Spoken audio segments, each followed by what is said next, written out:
Olá, meus queridos alunos, que o nosso bondoso Deus esteja com todos vocês. A nossa aula de hoje é de Geografia, nossa segunda aula. Só que antes da gente entrar lá no capítulo 3, onde nós vamos ver vários desafios, nós vamos meditar na palavra de Deus, porque é muito importante a gente ter essa oportunidade. Separei um versículo bíblico aqui muito especial. Queria que você estivesse nesse momento focando nesse versículo bíblico, lendo e tendo a oportunidade de colocar em prática em sua vida a questão da oração. Sei que muitos já estão fazendo isso e eu acredito fielmente que nesses últimos dias o nosso mover para com o próximo, diante desse distanciamento social, tem sido a oração. E nós vamos meditar lá em Mateus 21:22, que diz: o Senhor Jesus disse, e tudo que o pedirdes na oração, crendo, recebereis. Precisamos crer naquilo que nós fazemos relacionado ao nosso bom Deus. Entregamos as nossas vidas na mão dele.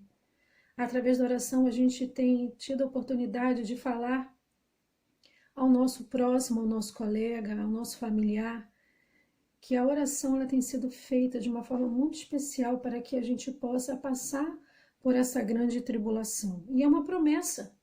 Crendo, recebereis. Precisamos crer.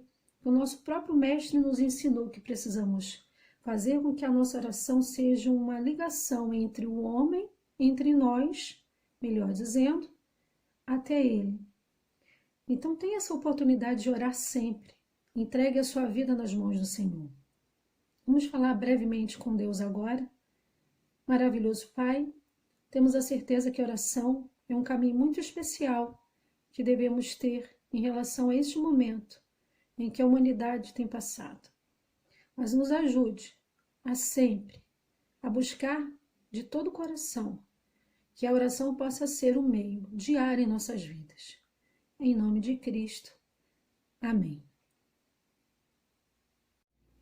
Vamos ao nosso capítulo 3, Desafios da População. Deixe seu livro aberto para que você já possa acompanhar comigo, ok? Página 110. Vamos falar um pouquinho sobre a questão dos desafios da população.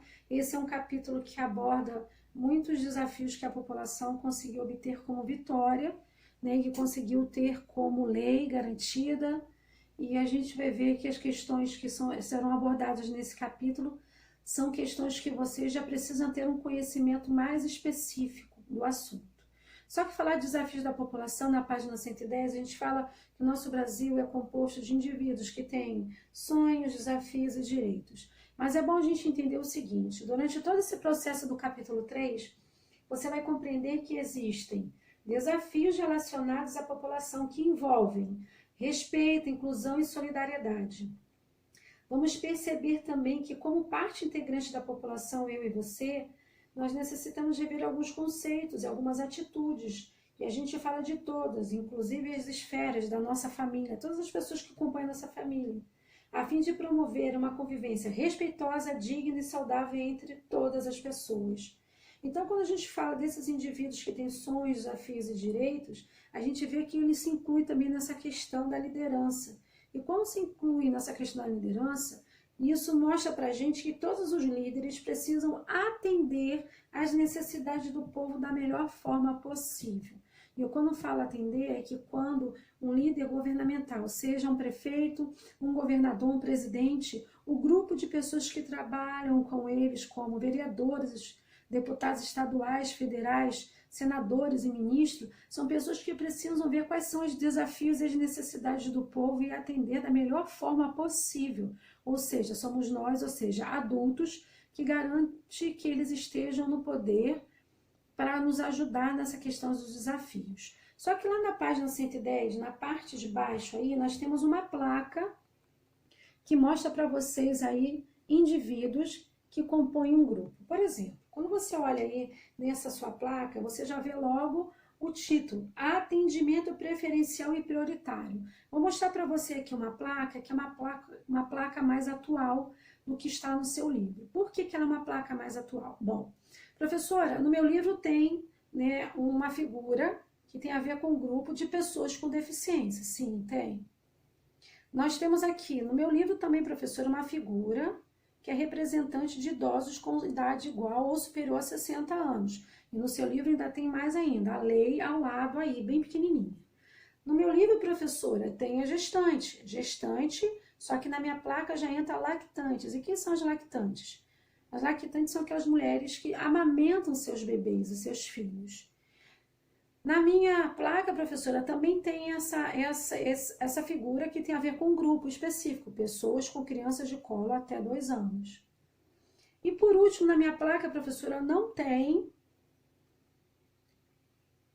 essa figura aqui, que é representativa dos autistas. Ou seja, é mais uma lei que garante a preferência e a prioridade para um grupo, que é esse grupo que faz parte da nossa sociedade, que são os autistas. Abrimos um parênteses que no dia 2 de abril foi o dia do autista. Ou seja, como é que a gente pode ver essa placa aí? De que forma a gente pode ver essa placa? Essa placa, ela é uma placa educativa. E lá na sua pergunta da letra A, em que lugares nós costumamos ver essa placa? Essa placa que é mais atual do que o que está lá no seu livro.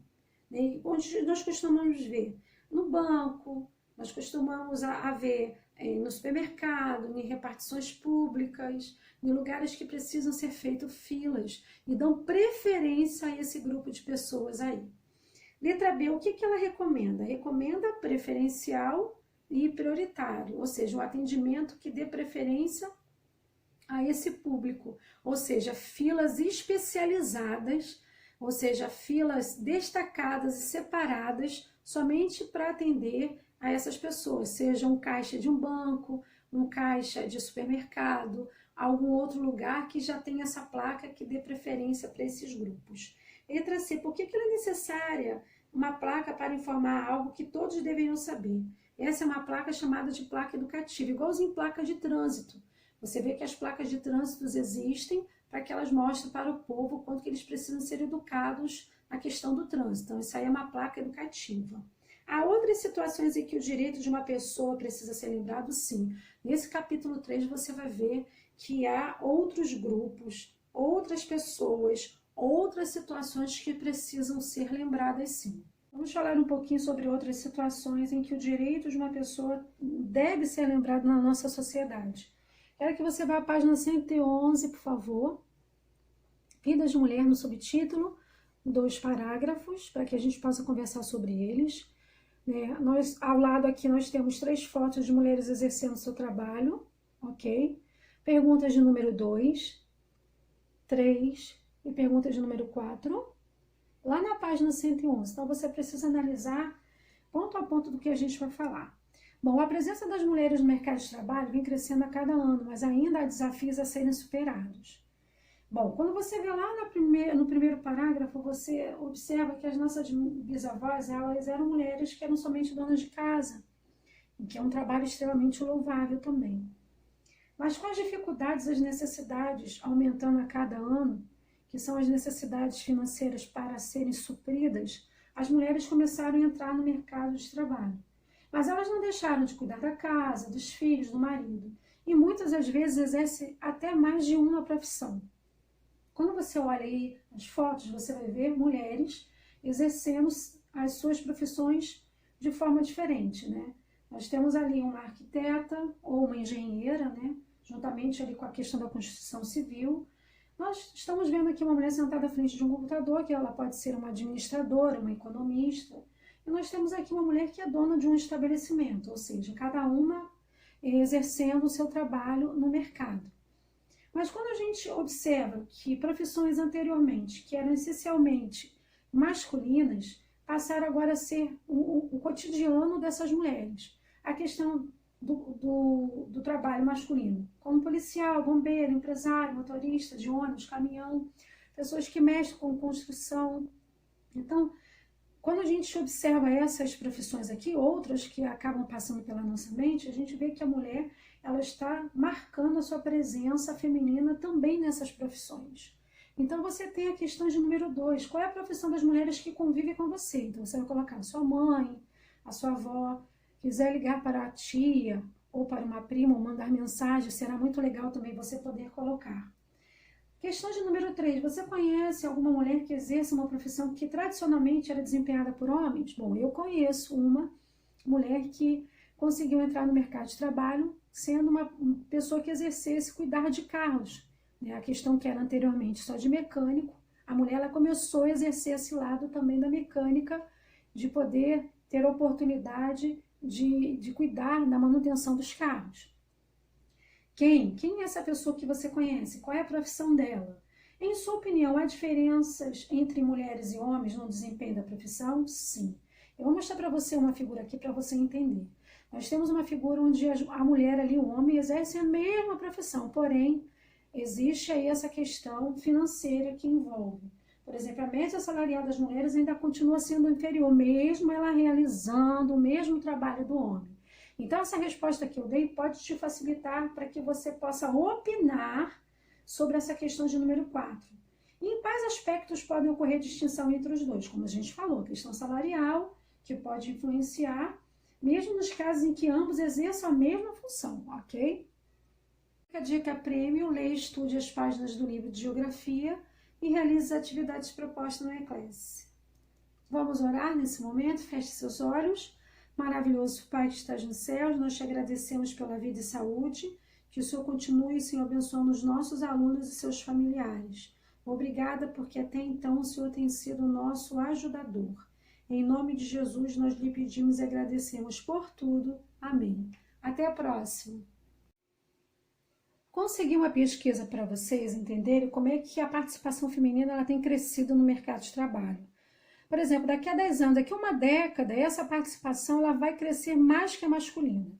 Aí no Instituto de Pesquisa Econômica Aplicada, que é o IPEA, mostra para a gente algumas mudanças que têm ocorrido ao longo do tempo. Ou seja, as mulheres elas têm se qualificado bastante para continuar no mercado de trabalho. Elas têm se dedicado à questão do estudo, do ensino superior, e elas têm se tornado uma mão de obra mais qualificada que a masculina. Então, a gente vê que essa é uma pesquisa, que não é uma pesquisa tão antiga, é uma pesquisa que vai fazer apenas 1 ano, mas para a gente ter noção que daqui a 10 anos essa participação feminina ela vai aumentar mais ainda no mercado de trabalho. Isso é muito importante que todos entendam.